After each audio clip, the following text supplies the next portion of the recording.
जी ma'am, आप भी आए हैं यहाँ पे, क्या कहना चाहेंगे? आज हम सब के लिए बहुत गर्व का दिन है कि हम 75th एनिवर्सरी जो है अपनी संविधान दिवस के रूप में जो है पूरा देश मना रहा है।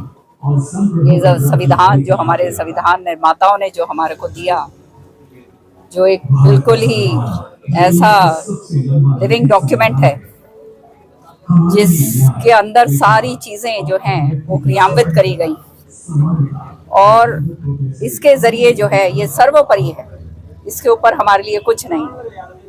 तो आज जो है जगह जगह पर, सारी यूनिवर्सिटीज़ के अंदर, सारी जगह पर जो ये कार्यक्रम शुरू हो रहे हैं, मैं माननीय प्रधानमंत्री जी का धन्यवाद करती हूँ कि इस ऐसे कार्यक्रमों के ज़रिए जो उन्होंने शुरुआत करी है, ये जो इतने साल बीत गए हैं और जो लोग भूल गए थे कि हमारा क्या संविधान है और कितनी सैक्रिफाइसेस के बाद हमारे को ये मिला, कितने जूझने के बाद, कितनी समस्याओं के बाद ये जो है ये हमारे को जो मिला है डॉक्टर भीमराव अंबेडकर जी के ज़रिए, उसको जो है आगे किस तरह से जो है हम अपने जहन के अंदर, अपने जीवन के अंदर उसको क्रियान्वित करें और जानें कि इसके अंदर हमारे क्या अधिकार हैं और उन अधिकारों का पालन हमने किस तरह से करना है। भूपेंद्र सिंह हुड्डा कह रहे हैं कि लोग हार गए और तंत्र जीत गए, यानी कि उन्हें अब भी डाउट है विधानसभा चुनाव को। अब उनकी तो क्या बात करनी, सारे जो है अच्छा होता। देखो, ये रिपब्लिक है और जनता सब जानती है और जनता ने अपने मत का दान दिया है, तो अच्छा होता अगर वो इस मत को जो है स्वीकार करके और उस पर मंथन करते। लेकिन जो है वो ठीक रहे, अब कहीं ना कहीं तो फोड़ेंगे, क्योंकि सारा कुछ तो जो है वो अपने ऊपर लेके चल रहे थे और जो है जो सुबह और शाम जो है ये सोच के चल रहे हो कि मुख्यमंत्री मैं बनूंगा, मुख्यमंत्री की जो है घर नजर आ रहा था, उनको रथ तक बना लिए थे, तो फिर उनसे और क्या अपेक्षा करी जा सकती है। आप सवाल उठाते रहे कि बाप बेटे की यहाँ पर चलती बाप बेटे की सरकार थी, तो महाराष्ट्र में वो कह रहे हैं कि महाराष्ट्र में कैसे हुआ, वहाँ तो बाप बेटा नहीं थे। हम महाराष्ट्र की बात थोड़ा ना कर रहे हैं, हम तो हरियाणा की बात कर रहे हैं। यहाँ तो था ही बाप बेटा के अलावा कुछ था ही नहीं। अगर सबको लेकर चले होते और जो है कांग्रेस की जो नीतियां जो थी उनके ऊपर वो चले होते तो शायद ये अंजाम नहीं होना था। लेकिन उन्होंने तो अपना भाई भतीजावाद के अलावा जो है उसके अलावा तो और कुछ सोचा ही नहीं, अपना और मेरा या मेरे चमचों का, उसके अलावा तो कुछ उनके जहन में आया नहीं। और उसका नतीजा जो है लोगों ने पूरी तरह से उनको नकारा और पूर्ण बहुमत की सरकार जो है बीजेपी की बनी। नेता प्रतिपक्ष को लेके भी उनका मन नहीं पा रही है बात। अच्छा होता अगर वो चुपचाप अपने आराम से बैठते और दूसरों को जो है समय देते अब आगे बढ़ने का। लेकिन वही बात आ गई ना, मैं और मेरा, और कोई तो सामने नजर आता नहीं है। तो इसलिए जो है बड़े दुर्भाग्य की बात है कि पहला सेशन जो है विधानसभा का वो पूरा हो चुका है और विधानसभा बगैर नेता प्रतिपक्ष के जो है चलाया गया।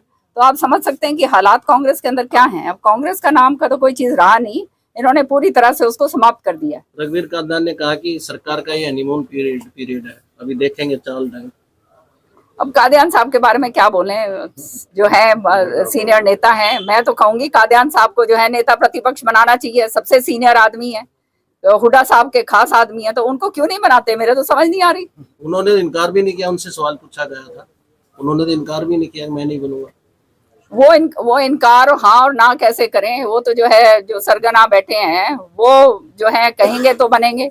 लेकिन अच्छी बात यह है उन्होंने इनका पूरा साथ दिया है भूपेंद्र हुड्डा जी का, और वो 6 या 7 टाइम के जो हैं एमएलए हैं, सबसे सीनियर एमएलए हैं, प्रोटेम जो हैं स्पीकर वो बने हैं। तो जो है अच्छी बात है अगर उनको जो है मौका दिया जाए उनकी आखिरी पारी के अंदर जो है, और उनको नेता प्रतिपक्ष बनने का मौका दिया जाए, लेकिन वो भी नहीं हुड्डा साहब करने दे रहे। ठीक है, ये समता का दस्तावेज भी है और पूरे विश्व के लिए एक प्रेरणा का ग्रंथ है। इस संविधान दिवस के ऊपर हम अपने संविधान का सम्मान करते हुए पूरे देश में इस गौरवमय देश को मना रहे हैं। माननीय प्रधानमंत्री नरेंद्र मोदी जी का इसके पीछे विजन है कि हम अपने संविधान का आदर करें, सम्मान करें, उसको अच्छी तरह से पढ़ें, उसकी भावना को समझें और उसके बाद पूरे देश की एकता, अखंडता, भ्रातृत्व और समता और भाईचारे के लिए अपने जीवन में अपना हर कार्य को करें। तो आज इस पवित्र दिन के ऊपर मैं और हमारी माननीय मैडम किरण चौधरी जी जो हमारे साथ राज्यसभा में सांसद हैं, पूर्व में मंत्री रही हैं, और काफ़ी बड़े परिवार चौधरी बंसीलाल की पुत्रवधू हैं। हम यहाँ पर आए हैं और प्रोफेसर राजवीर सिंह जी हमारे जो वाइस चांसलर हैं, इन्होंने सब ने यहाँ पर इसका प्रबंध किया है, माननीय डीसी साहब ने और सब ने, और बहुत ही अच्छा आज का एक वातावरण के अंदर यह संविधान दिवस संपन्न हुआ है। तो मैं समझता हूँ आज के दिन से जो हमारे सामने जितने भी छात्र एवं छात्रियाँ यूनिवर्सिटी और अलग अलग कॉलेज से स्टूडेंट यहाँ पर आए थे, वो एक प्रेरणा लेके जाएंगे और देश के बेहतरीन नागरिक बनने के लिए अपने जीवन में प्रयास करेंगे। संविधान को लेकर कांग्रेस ने भाजपा को काफी घेरा है, कहा कि कांग्रेस बीजेपी राज में देखिए, लोकतंत्र खतरे में। हमारे देश के प्रधानमंत्री